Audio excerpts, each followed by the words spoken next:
안녕하세요. 영상 클릭해 주셔서 감사합니다. 사람의 감정이 반려견에게 전달된다는 것은 비반려인분들은 절대 모르거나 인정하지 않을 수 있습니다. 반려견이 보호자의 마음을 이해하고 기분에 따라 행동을 변화시키는 것은 많은 보호자가 경험적으로 아실 겁니다. 그러나 오랫동안 과학적으로는 검증되지 않았는데 그것이 최근 몇 년 동안 사람과 반려견 사이의 관계에 대해서도 과학적으로 해명되기 시작했습니다. 예를 들어 인간과 침팬지는 같은 유인원이며 유전적으로도 매우 가까운 존재인 것을 알고 있지만 반려견은 인간이 가리키는 손가락질이나 시선에 의한 사인을 학습도 없이 이해하여 침팬지보다 높은 반응을 나타내는 것으로 알려져 있습니다. 또한 반려견과 함께 살고 있는 보호자는 그렇지 않은 사람에 비해 건강하고 병원에 가는 횟수가 적어 장수하는 경향이 있는 것으로 알려져 있습니다. 이렇게 보호자와 반려견은 서로 어떤 영향을 끼치며 살고 있다는 것이 과학적으로 해명되기 시작한 것입니다. 인간과 개는 다른 동물종임에도 불구하고 1만 년 넘게 함께 살아왔습니다. 이렇게 긴 시간 속에서 서로 영향을 주고 함께 진화해 오면서 이러한 관계성을 자연스럽게 익힌 것이라고 생각됩니다. 이번 영상에서는 보호자의 스트레스가 반려견에게 전달된다는 연구 결과를 소개하는 것과 동시에 반려견에 좋지 않은 영향을 미치는 스트레스를 반려견에게 전달이 되지 않기 위한 보완 등을 소개하겠습니다. 반려견에게 보호자의 스트레스가 전달되는 것으로 입증된 연구 사례. 기쁨이나 슬픔 같은 마음의 상태를 감정이라고 합니다. 그 중에서도 일시적이고 급격하게 일어나는 것을 정동이라고 합니다. 구체적으로는 분노, 두려움, 기쁨, 슬픔 등의 감정과 동시에 안색이나 호흡, 맥박 등의 생리적인 변화가 즉각적으로 수반되는 것이 정동입니다. 반려견은 사람의 감정을 읽을 수 있는 능력을 가지고 있습니다.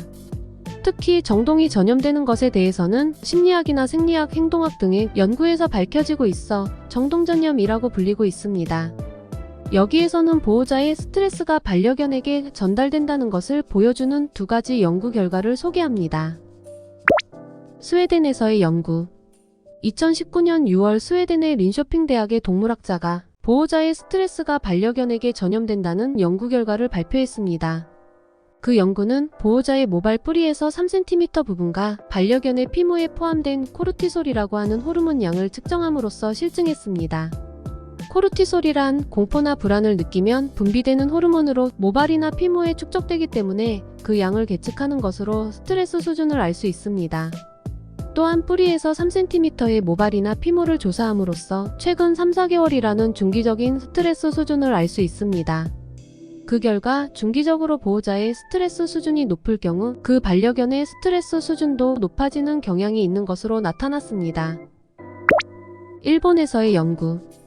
2019년 7월에는 일본의 아자부 대학, 나라첨단과 학기술대학원대학, 구마모토 대학대학원, 나고야 대학대학원의 공동 연구진이 보호자에서 반려견에게 전해지는 스트레스의 전염에 대해서 심박수를 지표로 실증한 연구 결과를 발표했습니다. 보호자와 반려견 각각 심박계를 장착하고 반려견에게 보호자만이 보이는 상황을 만든 다음 보호자에게 암산이나 전문적인 문장 내용을 5분간 설명하도록 하는 스트레스를 주어 양측의 심박수 측정과 반려견의 모습을 비디오 촬영을 실시했습니다. 그 결과 보호자의 심박수와 반려견의 심박수는 유사한 변동을 보이고 상관관계를 보인다는 것을 밝혀냈습니다. 이 연구를 통해 보호자와 반려견 사이에는 중기적인 정동 전염뿐만 아니라 초단위의 섬세한 정동 변화도 전염되는 것으로 나타났습니다. 가족이기 때문에 더욱 조심하고 싶은 반려견과의 소통 방법.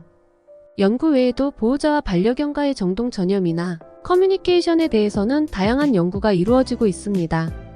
그 결과 반려견은 오감을 종합적으로 사용하여 보호자의 정동을 인지하고 공감하는 것으로 나타났습니다.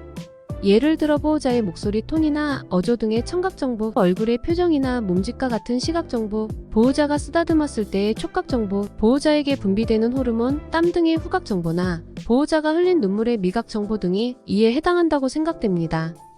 반려견은 보호자에게 가족의 일원입니다. 보호자가 항상 반려견의 존재를 의식하고 있는 것처럼 반려견도 보호자의 존재를 항상 의식하고 있습니다.